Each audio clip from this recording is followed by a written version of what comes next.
여러분 안녕하십니까? JTB 뉴스입니다.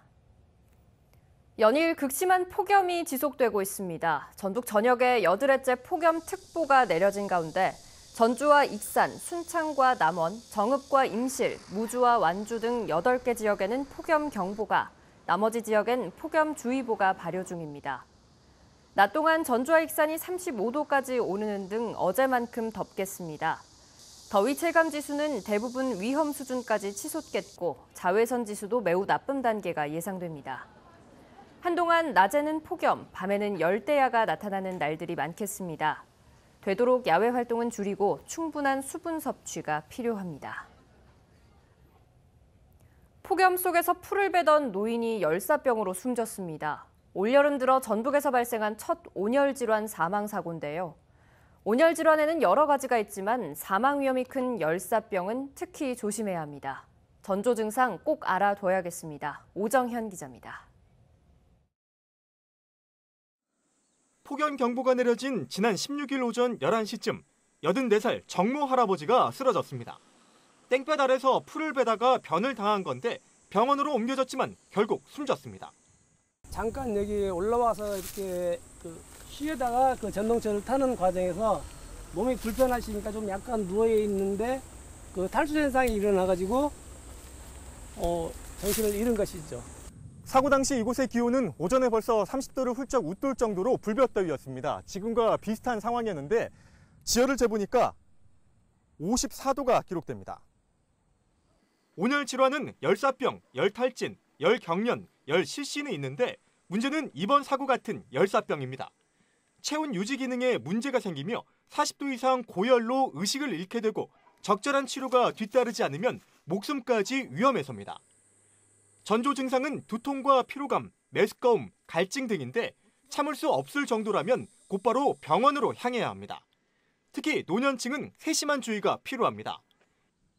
올 여름 들어 전북에서 온열 질환을 겪은 환자 27명 중 절반가량이 더위에 취약한 60세 이상 노인이었습니다. 고온에 적응하는 능력이 젊은 사람에 비해서 저하되어 있고 고령자는 기저질환 등으로 인해서 약물을 복용하는 경우가 많기 때문에 온열 질환에 쉽게 노출돼 있어서 온열 질환을 막기 위해선 정오부터 오후 5시까지 더운 시간대엔 되도록 야외 활동을 피하는 게 좋습니다. 또 갈증을 느끼지 않아도 수분을 자주 섭취하고 수시로 시원한 물을 얼굴과 뒷목에 뿌려주는 것도 도움이 됩니다. JTB 뉴스 오정현입니다. 요즘 같은 날씨에 학교 급식 종사원들은 찜통조리실에서 매일 더위와 사투를 벌이고 있습니다. 강한 불을 사용하는 조리실의 온도는 50도까지 오르기도 하는데요. 하지만 급식 종사원의 안전을 고려한 작업 환경 기준은 마련돼 있지 않습니다. 조창현 기자입니다. 초등학생 1,400명의 점심을 준비하고 있는 급식 조리실입니다. 오전 10시가 막 넘은 시간이지만 조리실에 들어서자 열기로 후끈 달아오릅니다. 위생 모자에 긴팔옷, 고무 장갑과 고무 장화를 신은 조리원들은 서 있는 것 자체가 고통입니다. 여기에 국을 끓이거나 식재료를 튀길 때면 연신 흐르는 땀을 닦아내야 합니다. 하지만 조리실 내 냉방 기구라곤 에어컨 한 대와 대형 선풍기 한 대가 고장입니다. 교육 공무직 노조가 급식실 온도를 측정해보니 튀김 요리할 때 작업자 주변 온도는 44도, 식기 세척실 주변은 51도까지 올랐습니다.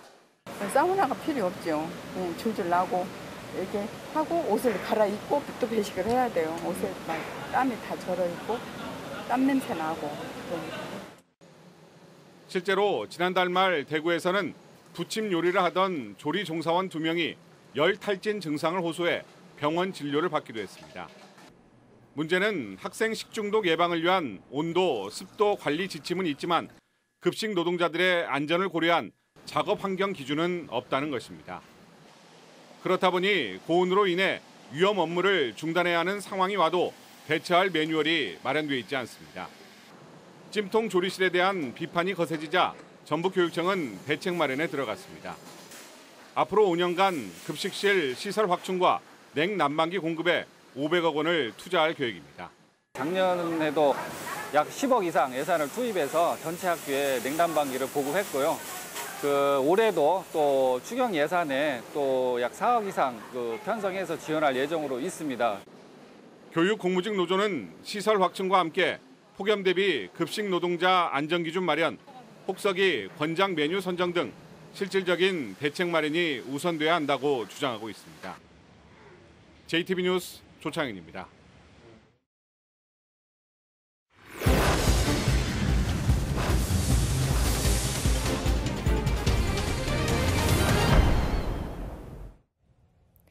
전주 만성지구 인근에서 불법 주택들이 임대업은 물론 오수를 배출한다며 주민들이 진정서를 냈습니다. 전주시가 시정명령을 내리고 오수 관련 시설을 제대로 갖췄는지 확인하고 있습니다. 정원희 기자입니다. 큰 도로가에 위치한 똑같은 모양의 주택들. 지난해부터 건물주가 임대를 내주면서 지금은 외국인 근로자 20여 명의 합숙소로 사용되고 있습니다.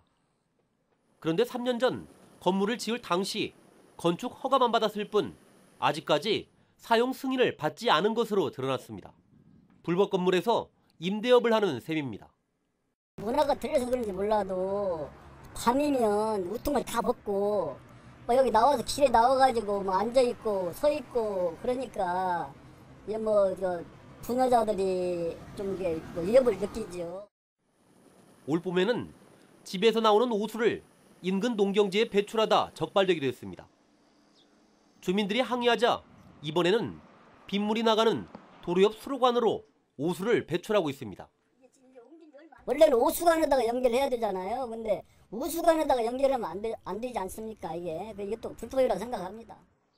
참다 못한 주민들이 진정서를 내자 전주시가 최근 시정명령을 내렸습니다. 저희들이 지금 민원 서류가 지금 저번 주에 접수가 좀 민원이 있었어요. 그 민원이 들어와가지고 건축 관계자들 알아보고 처분을 내렸어요. 또 사용 승인 없이 오수를 배출한 부분에 대해서도 처분을 내린 뒤 관련 시설을 제대로 갖췄는지 점검하겠다고 밝혔습니다.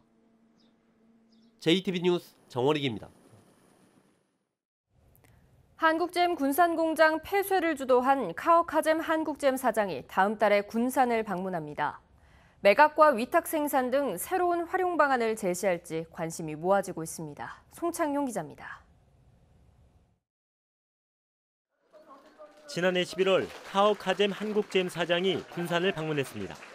시민들은 카잼 사장을 대대적으로 환영했고 카잼 사장은 감사의 뜻을 전했습니다.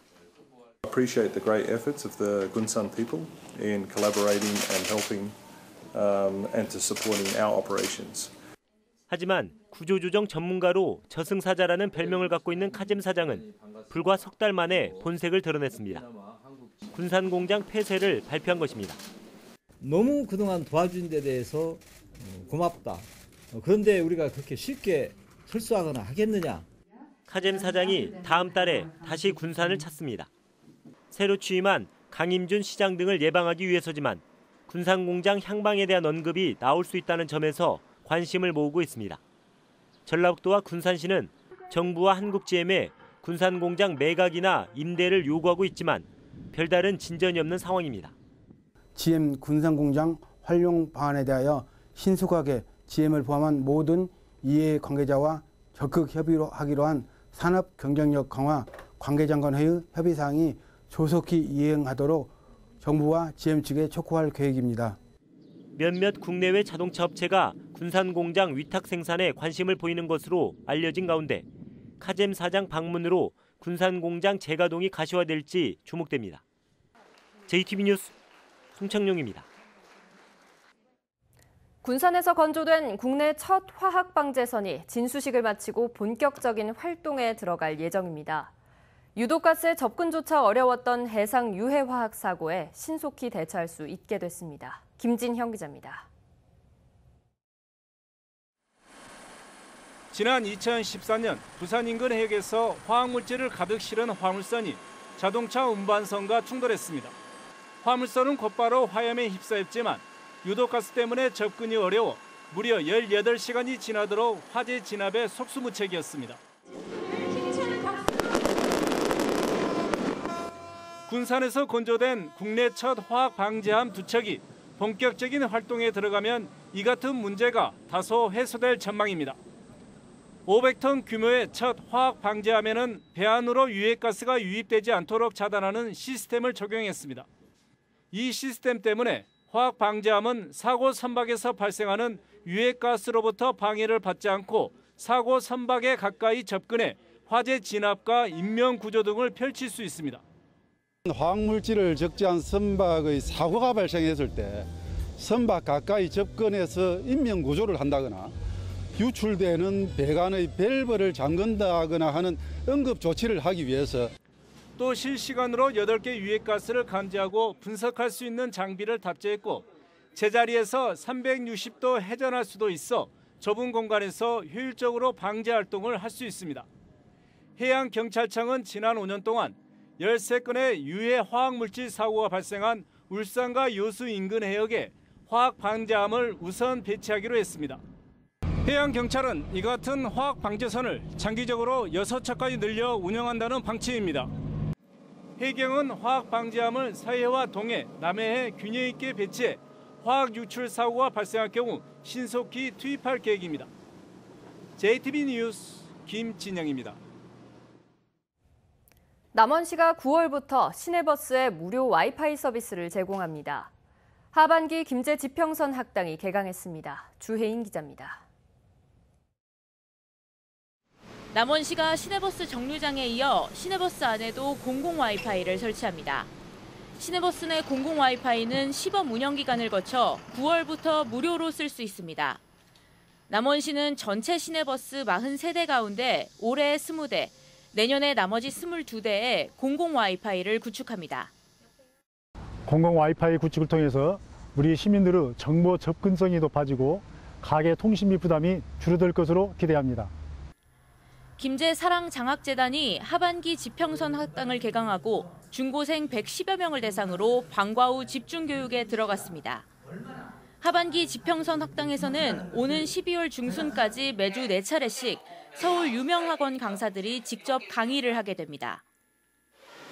순창군이 여름방학 기간에 순창군 실내 수영장에서 어린이 수영교실을 운영합니다. 수영교실은 유아반과 초등생반으로 나눠 오는 30일부터 일주일에 3차례씩 4주간 운영됩니다. JTB 뉴스 주혜인입니다. 어제 오후 8시 19분쯤 무주군 남동쪽 17km 지점에서 규모 2.7의 지진이 발생했습니다. 전주기상지청은 대부분의 사람이 알아채지 못할 정도의 약한 지진으로 신고된 피해는 없다고 밝혔습니다. 이번 지진은 지난해 10월 진안에서 규모 2.0의 지진이 관측된 뒤 9개월 만입니다. 전북에서 야생진드기 감염병 환자가 또 발생했습니다. 전라도는 전주에 사는 60대 여성이 야생진드기 감염병인 중증 열성 혈소판 감소증후군에 감염돼 치료를 받고 있다고 밝혔습니다. 이로써 올해 전북의 야생진드기 감염병 환자는 모두 9명으로 늘었습니다. 전라도는 야외 활동을 할 때 진드기에 물리지 않도록 주의하고 야외 활동을 한 뒤 고열과 구토, 설사 등의 증상이 나타나면 즉시 병원을 찾을 것을 당부했습니다. 올여름 폭염으로 인한 피해가 갈수록 크게 늘고 있습니다. 전라도에 따르면 어제 남원에서 80대 노인이 열사병으로 숨지는 등 7명의 온열 질환자가 발생해 올여름 온열 질환자는 총 27명으로 늘었습니다. 또 어제 하루 닭 5만 4천 마리와 오리 8천 마리, 돼지 210마리가 폐사해 폭염으로 폐사한 가축수는 총 28만 6,800마리로 늘었습니다. 익산 쌍릉의 주인이 백제 무왕일 가능성이 높다는 결정적인 단서가 나와 주목을 끌고 있습니다. 국립부여문화재연구소는 지난 4월 익산 쌍릉 가운데 하나인 대왕릉에서 발굴한 인골을 분석한 결과 인골의 사망 시점이 620년에서 659년으로 추정된다고 밝혔습니다. 국립부여문화재연구소는 이 시기에 세상을 떠난 유일한 백제 임금이 무왕이란 점에서 인골의 병리학 특징상 대왕릉 피장자를 무왕으로 볼 수 있다고 설명했습니다. 자동차의 안전과 배출가스 상태 등을 엉터리로 검사한 민간검사소 7곳이 적발됐습니다. 국토교통부와 환경부는 이들 검사소가 검사를 일부 생략하거나 결과를 거짓으로 기록했고 검사의 정확성도 떨어지는 것으로 확인됐다고 밝혔습니다. 적발된 검사소 7곳은 열흘간의 업무 정지 처분을 받았습니다. 전주 덕진경찰서는 차량을 훔쳐 달아난 혐의로 19살 윤모 씨를 붙잡아 불구속 입건했다고 밝혔습니다. 윤 씨는 지난 16일 정오쯤 전주시 덕진동 한 오토바이 판매점에서 판매점 주인 32살 김모 씨의 차량 열쇠를 훔친 뒤 골목에 주차된 차량을 몰고 달아난 혐의를 받고 있습니다. 충남의 한 해수욕장에서 붙잡힌 윤 씨는 경찰 조사에서 친구들과 바닷가에 놀러 가고 싶어 차를 훔쳤다고 진술했습니다. 익산경찰서는 폭행 합의금을 요구하며 특수강도 행각을 벌인 20살 박모 씨 등 5명을 붙잡아 불구속 입건했습니다. 박 씨 등은 지난 5월 17일 밤 익산시 동산동 한 음식점 앞에서 19살 한모 씨를 불러내 공갈 협박하고 인근 여관에 감금해 상품권과 현금 등 124만 원을 뜯어낸 혐의를 받고 있습니다. 이들은 앞서 지난 3월 한 씨가 박 씨의 후배를 폭행하고 지불한 합의금이 적다며 돈을 더 요구하기 위해 범행을 저지른 것으로 조사됐습니다.